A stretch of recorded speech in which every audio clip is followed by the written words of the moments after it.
Il est blanc comme l'aube, il est blanc comme une naissance, comme une pureté. Il est blanc comme un départ, comme le départ de quelque chose, quoi. Un début, un petit matin, une aurore. Blanc, quoi.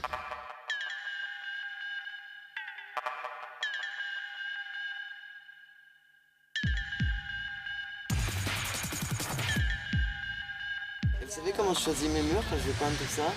Parce que comme je roule souvent en moto, il m'arrive de remarquer un coin de mur. Et si au bout de 3-4 fois j'ai tourné la tête, c'est que là le mur il m'a appelé. Et là ça veut dire qu'il faut que j'aille le peindre là, quoi.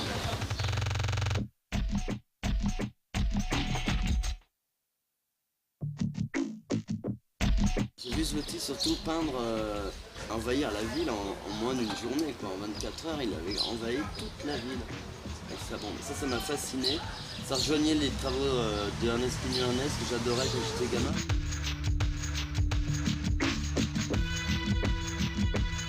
80, c'était la mort de Malaval, qui était un peintre rock. Il peignait en direct et en public pendant des concerts. Et ça m'a beaucoup marqué le rapport musique-peinture.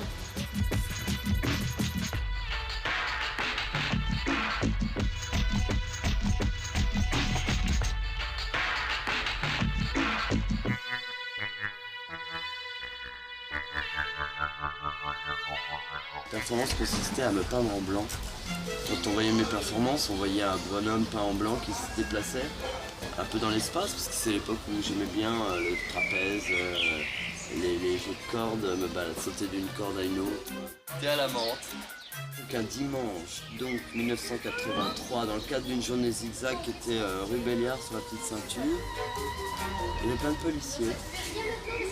Parce qu'il y a tous les gens de l'immeuble qui avaient appelé, les gens de l'immeuble qui ne voyaient pas ce qu'on faisait, pris de panique devant une foule comme ça, d'un coup on appelait la police. Au moment où je allais faire ma performance, moi j'attendais Ernest Pignon Ernest qui m'avait promis de venir faire une perfo, là je n'étais pas venu.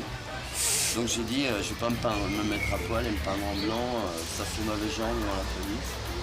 J'avais donc projeté la forme du bonhomme blanc, du corps sur le mur. C'est comme ça qu'on a vu apparaître le bonhomme pour la première fois. Ernest n'est pas venu du tout de la journée d'ailleurs. Ça fait 14 ans, je l'attends toujours.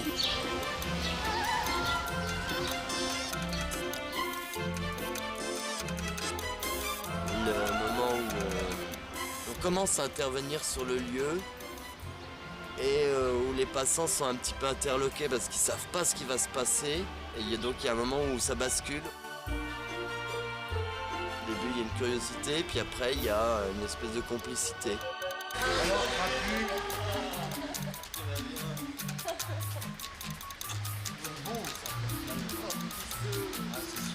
Donc entre ces deux phases-là, il y a vraiment le moment le plus excitant.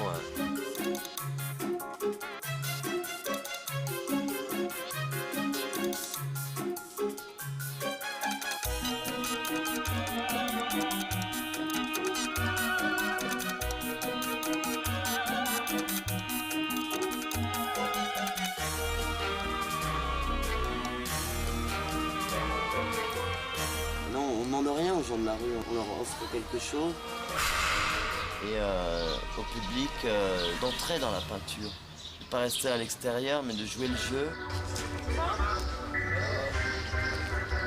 Parce que dans ce cas-là, tu vois, je peux la faire passer devant. L'instant présent, bien sûr, c'est ça qui est intéressant. Je suis ni dans du flou, c'est partager en même temps avec les gens qui regardent un moment précis. Ouais, il est en train de tourner et donc la jambe elle est juste là, ouais. Ah, l'ennui, ne rien faire, c'est perdre du temps, c'est rater de l'aventure.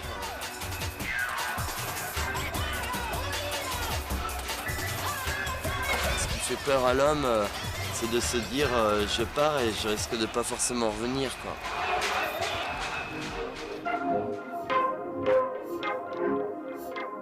Cette maison doit disparaître et comme a priori je suis dans la peinture éphémère, ça renforce aussi ce côté éphémère de la peinture, quand le support disparaît et le bonhomme s'en va avec la maison. Ça fait partie du jeu, quoi. Une phrase de Léonard de Vinci qui dit: quand on regarde un mur avec ses lézardes et ses brèches, on peut y voir des scènes de bataille.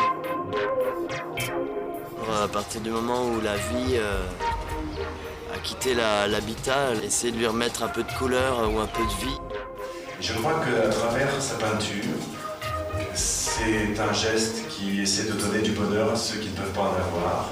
Et c'est un hommage qu'il rend notamment à toutes ces boutiques qui, elles, sont appelées à disparaître.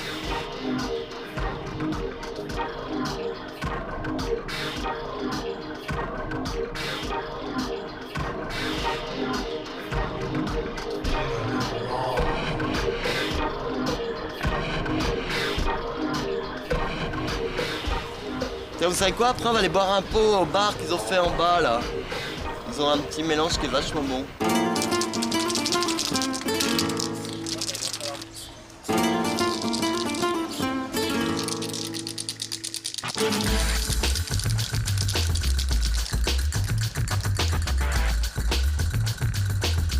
Le bonhomme blanc à la bombe, j'ai essayé, c'est lamentable. Il a plus de volume. Et la bombe, ça me ferait basculer dans une modernité que je ne me reconnais pas profondément. J'ai besoin de ce petit côté classique, la touche sèche.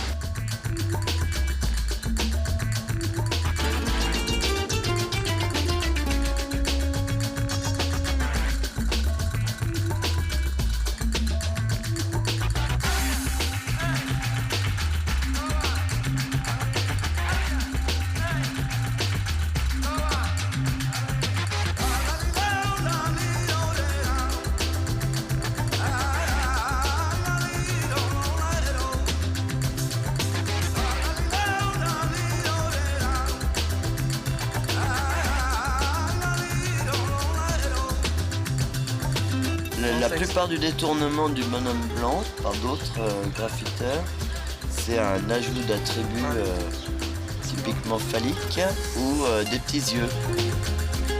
Petits yeux, un petit nez, une petite bouche. Il y a un bonhomme blanc qui est en plein milieu du désert, au pied du mont Sinaï, qui demande à peu près 10 heures de marche. Il est au pied d'une petite montagne. Celui-là, je voulais le faire.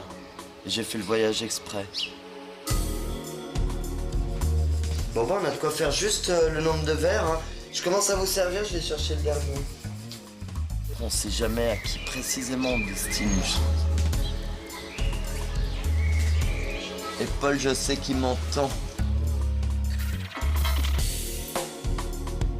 Le propre du bonhomme blanc, c'est de faire voyager le passant à l'intérieur du mur. Si c'est mon bébé, pas dit, hein. C'est peut-être moi son bébé quelque part. C'est lui qui me fait vivre, hein, que je sache. J'aime bien son silence, ça repose.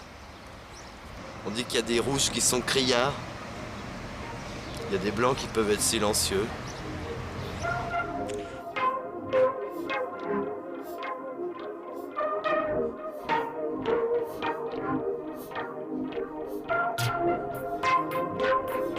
J'aimerais rester du moins un aventurier de la ville.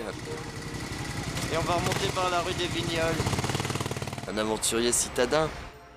Ouais! Un petit singe.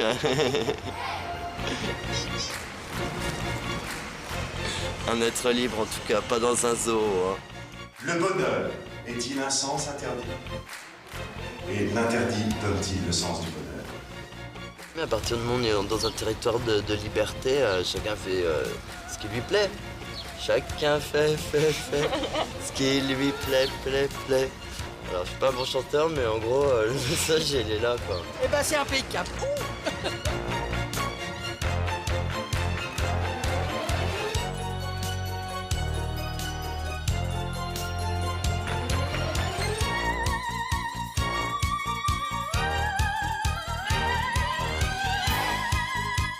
Blanc quoi.